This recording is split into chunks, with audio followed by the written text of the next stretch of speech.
السلام علیکم عزتمنو نننې معلومات د سازم څو ورځې مخکې په صوابۍ په چوټه لاوړ ورته وایي په هغې کې جرګه ناستې وه او دوه خلاف څو کالونه یې په ځمکه باندې جنګ جګړه وي او مړي پکې شوي وو او د کلي مشران راټول شول او هغوی ته یې د هغوی کوشش کولو او ټول دواړه یې هغې ته کېنول د هغې په دوران کې دوی خپلو ته یو بل ته مخامخ ناست یو او شرابۍ شروع کړه او په یو بل باندې خپلو کې ډزې وکړه په دغه ډزو کې 8 کسان پکې مړه شول او 2 پکې زخمیان شول نور معلومات ته زه په دې ویډیو کې درکوم موږ دا ویډیو د سات تر اخره پورې ګورئ تاسو ته به پوره معلومات در ورسېږي خو د دې معلومات نه مخکې زه تاسو ته دا یادګي نه وکړم تر اوسه پورې که چېرې زموږ دا چینل تاسو نه وي سبسکرایب کړی مهرباني وکړئ زموږ دا چینل د سره سبسکرایب کړئ خوا کې ورسره د ټلۍ نشان ووهئ دغه شانتې نوي معلوماتي ویډیو تاسو ته په اسانۍ باندې در ورسېږي نو یو ډېر دردونکی خبر د سره شریک کوم پښتونخوا په صوابۍ کې چوټه لاوړ کې د ځمکې په سر لانجه کې د جرګې په دوران کې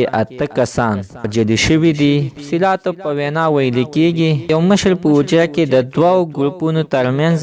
جرګه روانه وه د جرګې په دوران کې دوانه ګروپونه په غوسه کې راغلي دي یو بل ته یې ردې بدې ویلي دي اخر په یو بل باندې ډزې هم کړي دي ډزو په نتیجه کې 8 کسان مړه دي او 2 زخمیان دي مړه شوو کسانو کې 3 کسان د یو طرفه مړه دي او 15 کسان د بل طرفه مړه زخمیان د پېښور هسپتال ته د صوابۍ د پېښور هسپتال ته یې راوړي دي زخمیانو حالات هم ښه نه دي او 8 کسان پکې مړه شوي دي ډزو نه وروسته پولیس سره ورسېدل 6 کسان تښتېدلي دي او نور تفتیش هم شروع پاکستان د یوې ټولې ځمکې په خاطر د عمر دښمني سازش وه ګنونه هم لاړه سړي هم لاړه او ځمکې هم لاړه او کورونه ورسره لاړه عدالتونو کې پیسې به هم لګوي په عدالت کې کیس وچلوي کومه نقصانات چې د دوی وشو نه نقصانات پر د عمر به اثر به نشي ځکه عزتمنو چې د انسانانو څه قیمت خو نشته کومه سړیونه 8 سره پکې مړه شول به عزتمنو چې په اکثر په جرګو کې دا مسلې پیښیږي یان په یو بل باندې ډزې کوي او یو بل ووري چې د جرګې مشرانو د دوی